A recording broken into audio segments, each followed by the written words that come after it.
Well, welcome back to our study of 1 Samuel. I would like to take you back to chapter 20, verse 30.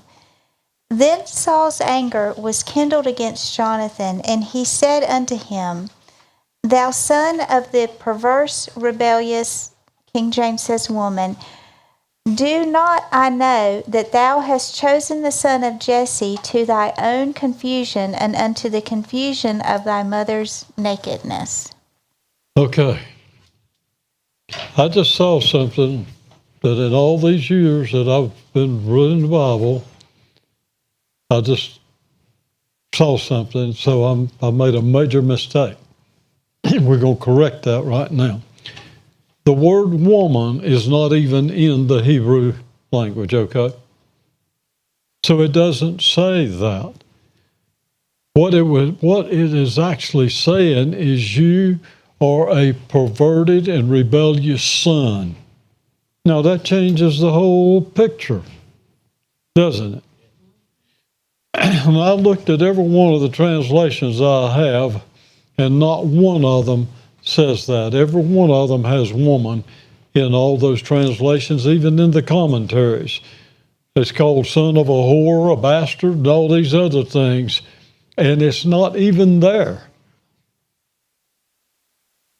So, in your study guide, do I have that in there? It's verse 30. On page 55? Mm-hmm. You strike out that sentence, son of a perverse and rebellious woman, and you put you perverted and rebellious son. A world of difference between the two. For those of you that are using Blue Letter Bible to look at the Hebrew, when you get to verse 30, you'll know that the word woman is not there because it'll either be italicized or it'll have the number 9999. And that indicates that that's not in the original language. 9999 means the translator inserted that word. Do we have it up here? Yes. Okay. 9999. So you can see that that's not even there. So forgive me for the mistake. And those that have never made one, you can go ahead and throw your stone. We're all learning, aren't we? We are. Okay. All learning. So we've read how Saul is definitely angered at David's absence. And we pick up with verse 35. And it came to pass in the morning that Jonathan went out into the field at the time appointed with David, and a little lad with him. And he said unto his lad, Run, find out now the arrows which I shoot. And as the lad ran, he shot an arrow beyond him. And when the lad was come to the place of the arrow which Jonathan had shot, Jonathan cried after the lad and said, Is not the arrow beyond thee? And Jonathan cried after the lad, Make speed, haste, stay not. And Jonathan's lad gathered up the arrows and came to his master. But the lad knew not anything, only Jonathan and David knew the matter. And Jonathan gave his artillery unto the lad, and said unto him, Go, carry them to the city. So Jonathan is good for his word, okay? When he understands that Saul is not going to renege on his intent, that he's going to kill David, and even had attempted to kill Jonathan, Jonathan goes out like he promised David. He goes to the assigned place, takes a young boy with him, and Jonathan shoots the arrows just as they had discussed. And as the boy is running, Jonathan shot an arrow beyond the boy. And when the boy came to the place where the arrow was, Jonathan called out, Is not the arrow beyond you? Make haste hurry, do not delay. In other words, now he's putting more urgency in it than they'd even discussed, okay? And so then once the boy had gathered up the arrows and returned to Jonathan, he was not aware of the communication, not aware of what had occurred. And then Jonathan gave the boy his weapons and told him to go back to the city. In other words, he gave him his bow and arrows and told him to go back to the city. And as soon as the lad was gone, David arose out of a place toward the south and fell on his face to the ground and bowed himself 3 times. And they kissed one another and wept one with another until David exceeded. So as soon as the boy left, David came out from his hiding and just fell on the ground before Jonathan and bowed 3 times. In other words, he's honoring the guy who has really honored him by keeping his word and protecting him. Mm-hmm. And it says he and Jonathan kissed and wept. Now, here again, because of all the ungodly perversion going on, you have to define this. Eastern culture, the common thing was you greet one another with a kiss, still is today, not on the lips. Okay? And so it's just, it's not even really so much a kiss. It's more of a cheek-to-cheek type thing with a little light peck, okay? All right. So there's nothing perverted about it. We, in this Western culture, shake hands. It's the equivalent of shaking hands. Nothing perverted with that, you understand? And so they just break and cry. David crying more than Jonathan. I mean, you think about that. Here he is so humble that he has been protected by the would-be king, saying, all right, you can be the king. I'm going to keep my daddy from killing you. I'm going to give up the throne to you. That's the message that's being conveyed here. And Jonathan said to David, Go in peace, for as much as we have sworn, both of us, in the name of the Lord, saying, The Lord be between me and thee, and between my seed and thy seed forever. And he arose and departed, and Jonathan went into the city. So Jonathan tells David, go in peace. In other words, you need to get out of here, okay? And then he reminds him, we have a covenant. We've sworn to one another in the name of the Lord. And so may the Lord be between you and me, and between your descendants and my descendants. So this covenant is not just that generation, it's the descendants of Jonathan, descendants of David. Mm-hmm. And it's a perpetual covenant forever. Mm-hmm. And then afterwards, David went away, and Jonathan returns to the city. So from this point forward, David is running from Saul. Okay?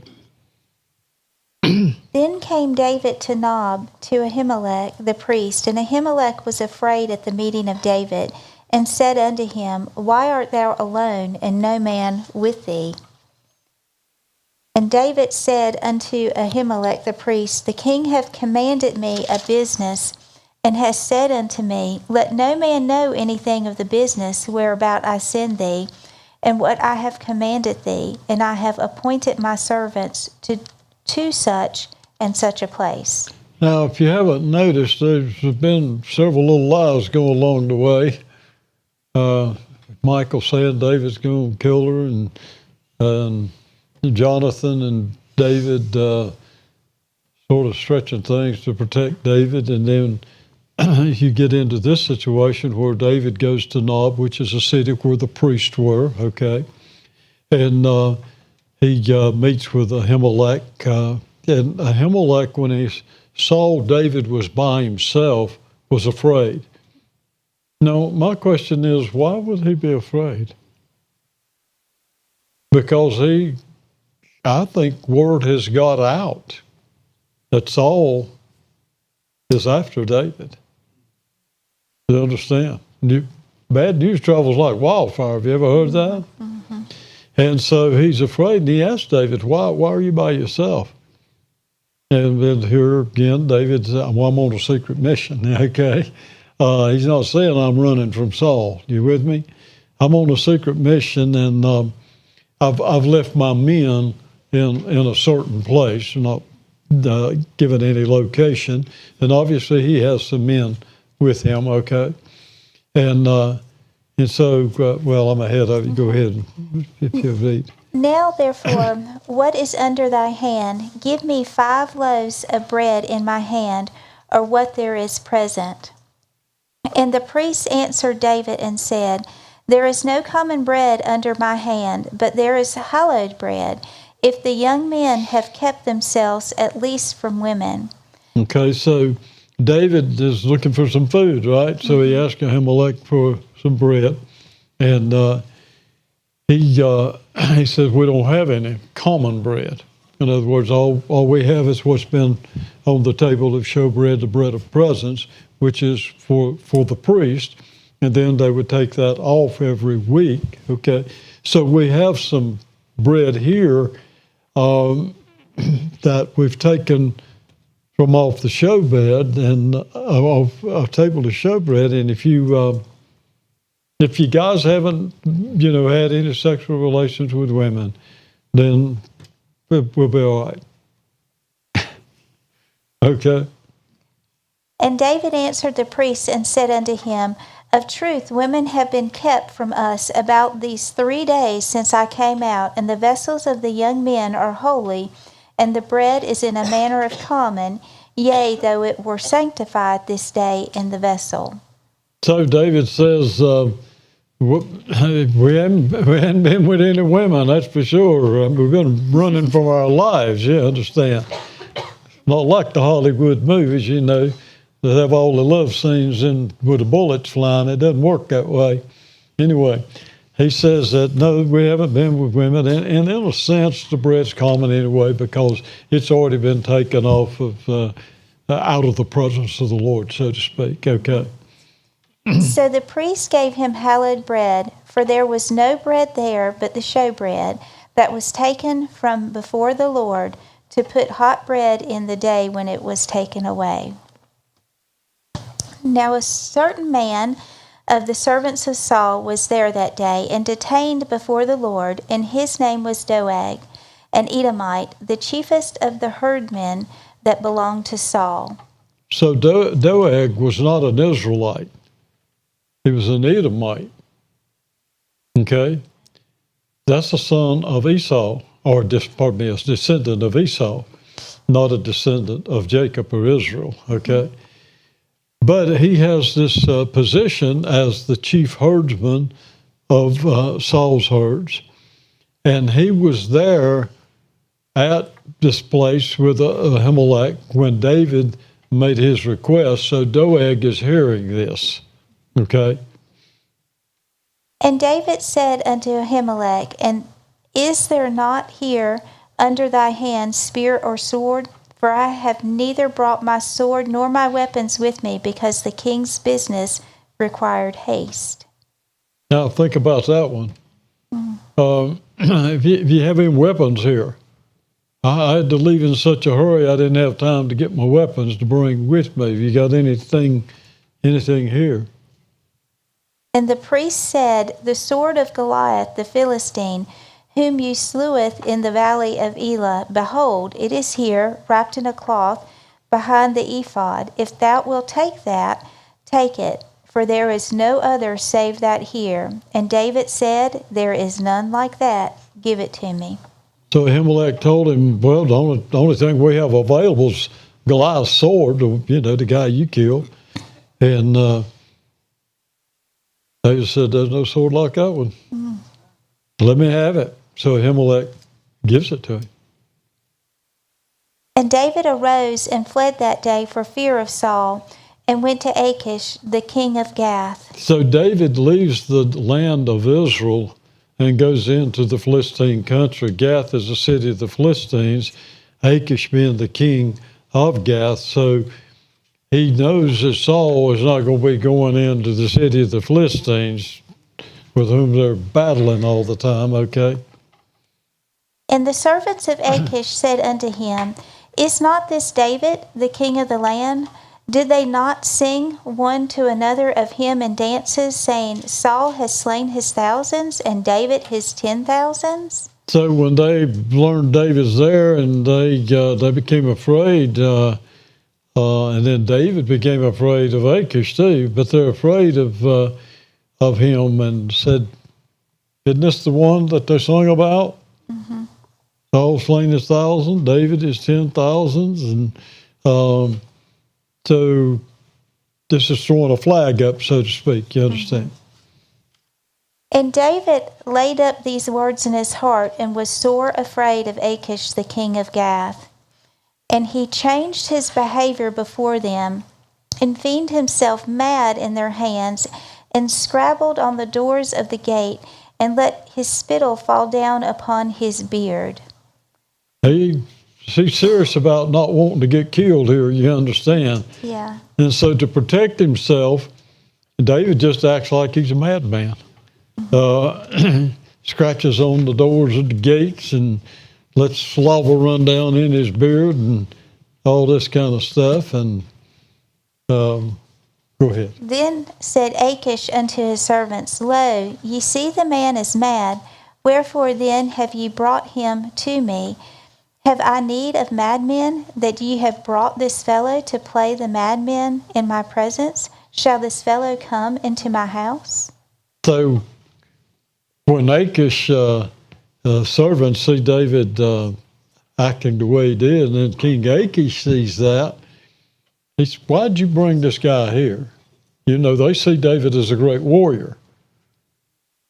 And then when he sees that there's a possibility that he hasn't found favor, he starts acting like he's insane. And so Achish says, I don't need any madmen here. He didn't want David to come in to his house. Okay?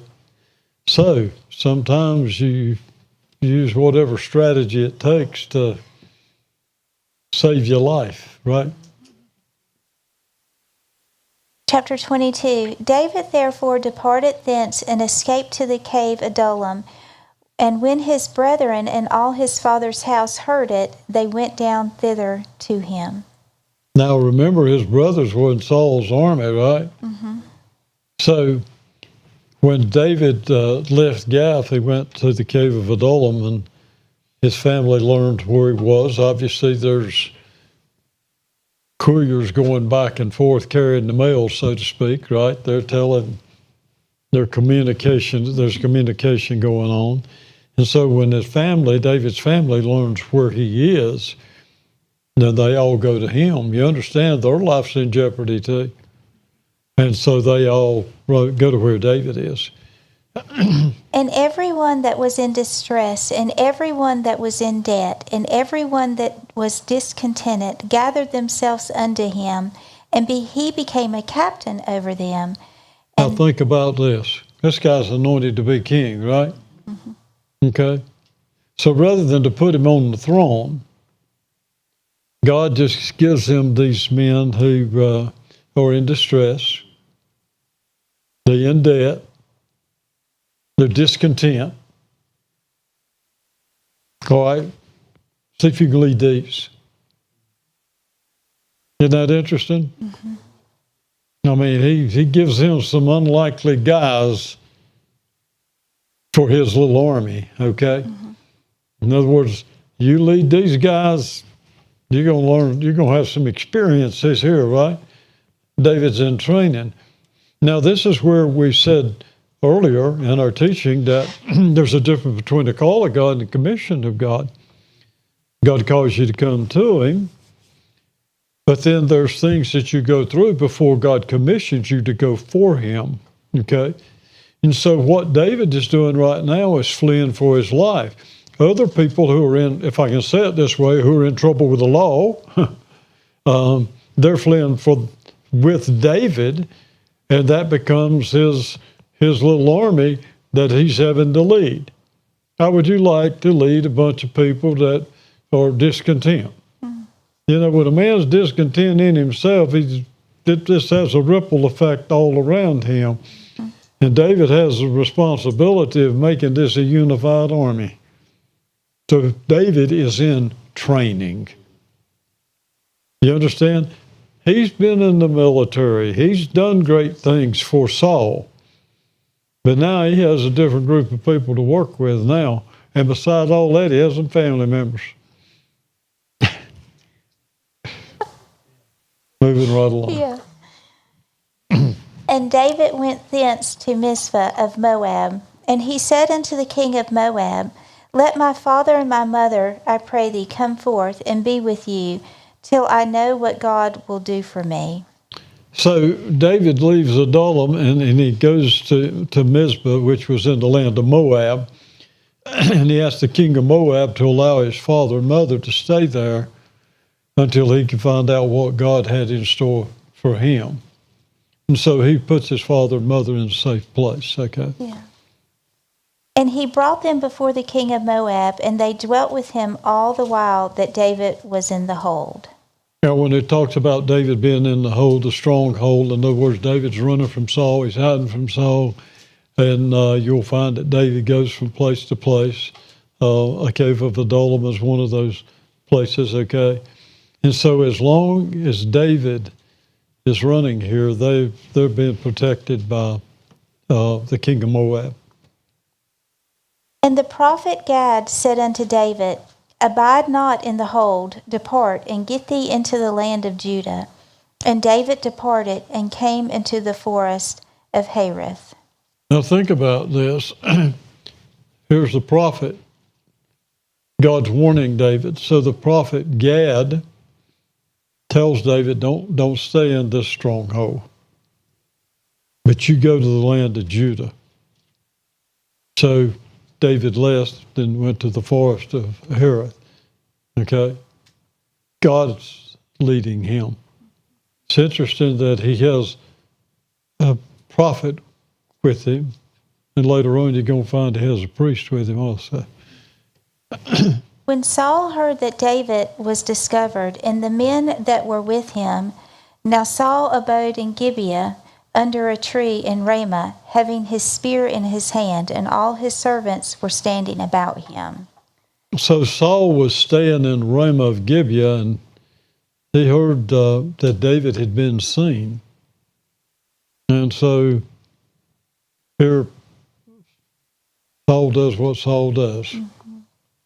Then Saul said unto his servants that stood about him, Hear now, ye Benjamites, will the son of Jesse give every one of you fields and vineyards, and make you all captains of thousands and captains of hundreds, that all of you have conspired against me, and there is none that showeth me that my son hath made a league with the son of Jesse, and there is none of you that is sorry for me, or showeth unto me that my son has stirred up my servant against me to lie in wait, as at this day.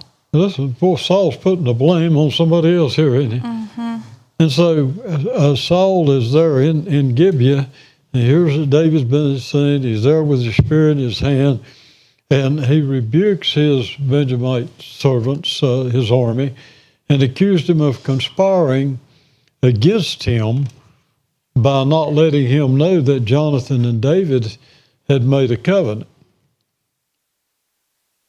So Jonathan is still in Saul's army. Yeah, you understand? Okay. And so he is accusing Jonathan of even stirring up David against him. In other words, he sees both of them as his enemy. Pretty amazing, isn't it?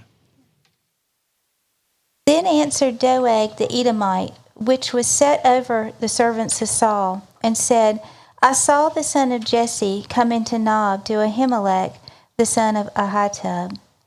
And he inquired of the Lord for him, and gave him victuals, and gave him the sword of Goliath the Philistine.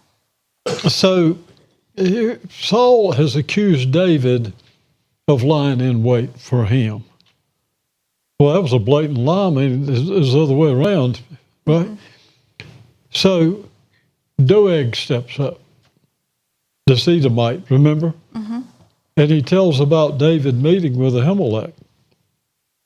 And he told him that Ahimelech had inquired of the Lord. And for him, if you understand the Urim Thummim with the ephod, and that he had given David provisions, and he had also given to David the sword of Goliath. So, Doeg's a rat. Mm-hmm. He is. Then the king sent to call Ahimelech the priest, the son of Ahitub, and all his father's house, the priests that were in Nob, and they came, all of them, to the king. So Saul, when he gets the report of this, then he sent for Ahimelech, the priest, and his whole house. And so they're summoned to the king.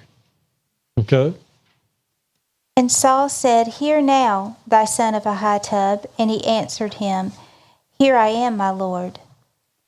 And Saul said unto him, Why have ye conspired against me, thou and the son of Jesse, and that thou hast given him bread and a sword, and hast inquired of God for him, that he should rise against me to lie in wait, as at this day?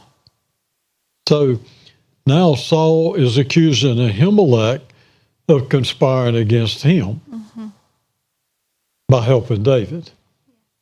Insecurity, you understand, jealousy. And Ahimelech defended his actions that, who among you of all your servants is more faithful than David? Well, that was a slap in the face, wasn't it? Mm-hmm. And he's the king's son-in-law. He goes at your bidding. He's honorable and in all your house. And this is not the first time I've inquired of the Lord for David. In other words, what's the big deal? And continuing in verse 15, Be it far from me, let not the king impute anything unto his servant, nor to all the house of my father, for thy servant knew nothing of all this, less or more.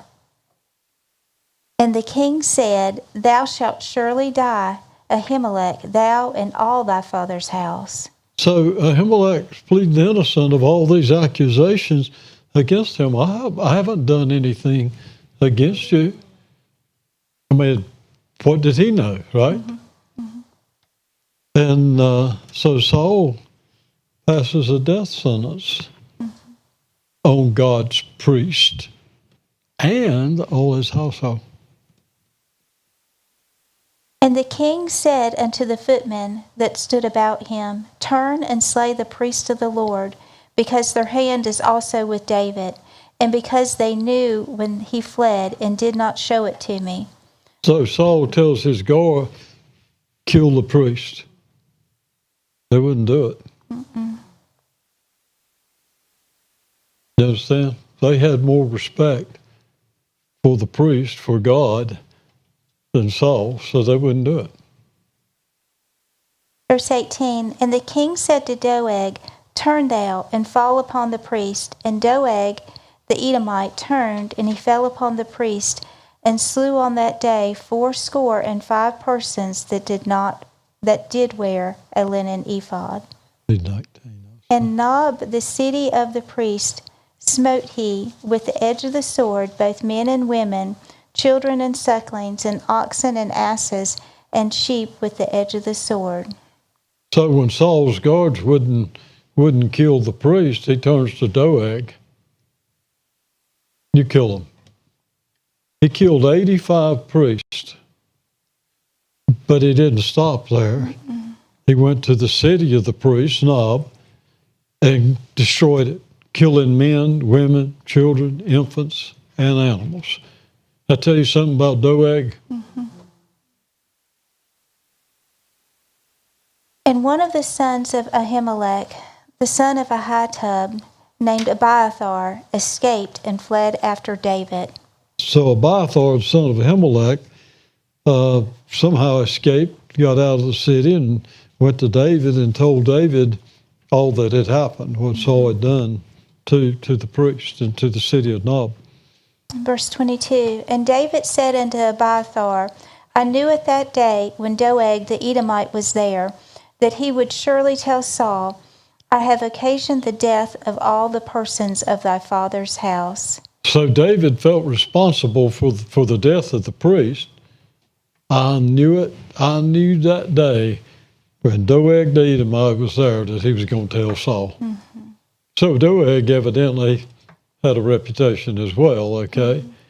And so David tells Abiathar, I caused the death of all the people in your father's house. Said, Abide thou with me, fear not, for he that seeketh my life seeketh thy life, but with me thou shalt be in safeguard. So David tells Abiathar, you stay with me. The ones that are trying to kill you, they're the ones that are trying to kill me. So we have the same enemy. You just stay with me and we'll protect you. Then they told David, saying, Behold, the Philistines fight against Keilah, and they rob the threshing floors. So word gets to David that the Philistines are fighting against Keilah and robbing the threshing floors. Keilah is a city of Judah, okay? And so some of the people obviously still have a tremendous respect and a lot of confidence in David, because it's not just that word comes to him, but like help. Mm-hmm. Therefore David inquired of the Lord, saying, Shall I go and smite these Philistines? And the Lord said unto David, Go and smite the Philistines, and save Keilah. So here's what I want you to follow, just pay attention to as we follow the life of David here. David inquired of the Lord.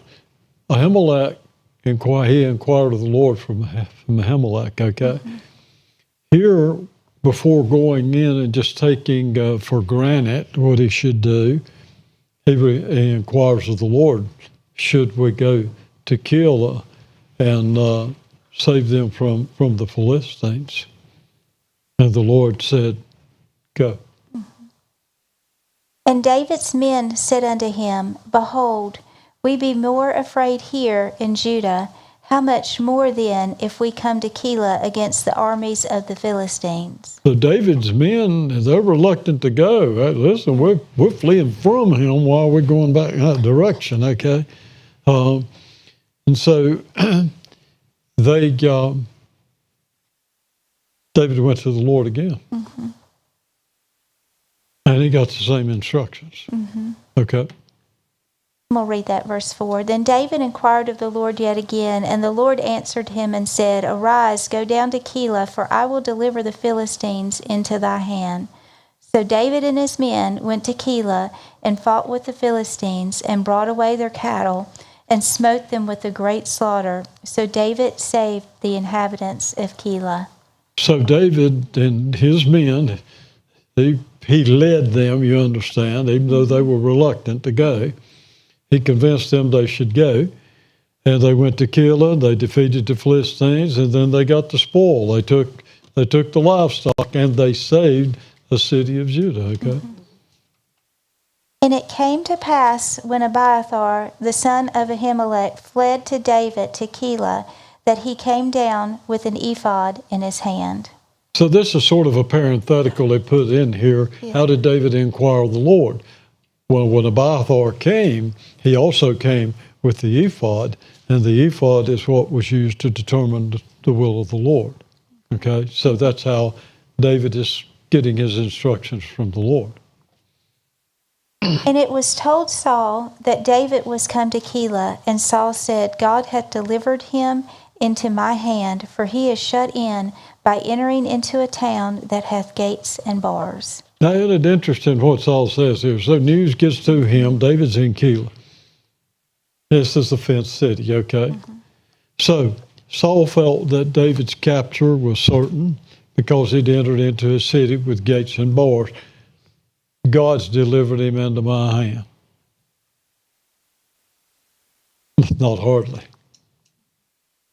And Saul called all the people together to war, to go down to Keilah to besiege David and his men. So he captures his army to go to Keilah to capture David and his men. And David knew that Saul secretly practiced mischief against him, and he said to Abiathar the priest, "Bring hither the ephod." So David had intelligence too, you understand? Mm-hmm. That's not just something that's new. Mm-hmm. It's been around a long time, all right? So David learns of Saul's plan, and he calls for Abiathar to come to him with the ephod. Mm-hmm. Then said David, "O Lord God of Israel, thy servant has certainly heard that Saul seeketh to come to Keilah to destroy the city for my sake. Will the men of Keilah deliver me up into his hand? Will Saul come down, as thy servant had heard? O Lord God of Israel, I beseech thee, tell thy servant." And the Lord said, "He will come down." So he gets Abiathar to bring the ephod out. David spoke to God about his situation, asked if Saul would come after him, and if the men of Keilah, who he had just saved, would turn him over to Saul. The Lord said, "Saul's coming, and they will deliver you." Mm-hmm. And our time's up, so we're going to have to stop here. Okay, he's got his answer from the Lord, right? Right. Okay. Father, I thank you that you bless us indeed. You enlarge our territory. Your hand's with us to keep us from evil, so that we do not cause pain. And I thank you for blessing us and keeping us, and for making your face to shine upon us and being gracious unto us. You lift up your countenance upon us, and you give us peace. So, Lord, we gladly invite you to rise up. Let your enemies be scattered, and let those who hate you flee before you. Amen. Amen.